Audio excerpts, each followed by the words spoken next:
Buongiorno a tutti, siamo qui col mister Riccardo Allegretti. Intanto mister, ben ritrovato. Grazie.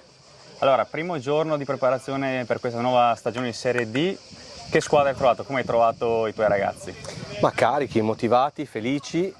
È chiaro che quando si inizia una stagione c'è sempre grande entusiasmo. Ora si sa che il periodo prevede fatica, l'importante è cercare da subito di riuscire a conoscersi, integrare al meglio i nuovi per quello che poi sarà un percorso che ci porterà a fine stagione, speriamo, trionfante.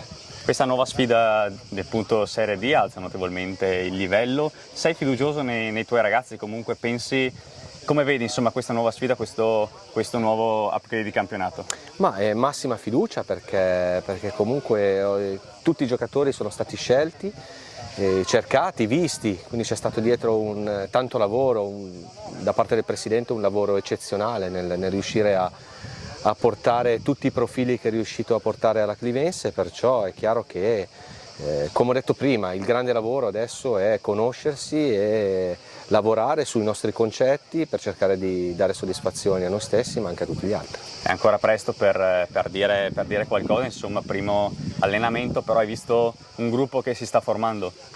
Ma è chiaro che ci vuole del tempo, insomma, il fatto di aver mantenuto una struttura importante sicuramente è qualcosa di positivo rispetto alle passate stagioni.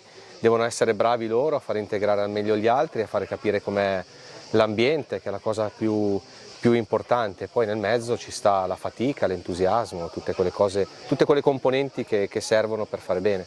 Perfetto, grazie mister. Invece per un aneddoto fuori dal campo, insomma, è tornato insomma, una persona che ci ha accompagnato per tutta la corsa della stagione. Questi sono gli aspetti più importanti. È tornato il nostro Armando a trovarci, visto che la tifoseria non ci è stata vicino e quindi siamo molto felici, ritroviamo Armando e quindi andiamo avanti. Spero che presto possa essere anche lui dei nostri, ha ancora bisogno di un po' di tempo per riprendersi, ha perso peso, che è la cosa più importante, visto che prima era un po' affaticato, però siamo contenti, quindi partiamo con grandissimo entusiasmo. La cosa di Armando aveva turbato tutto l'ambiente, ritrovarlo fra noi è di certo un valore aggiunto.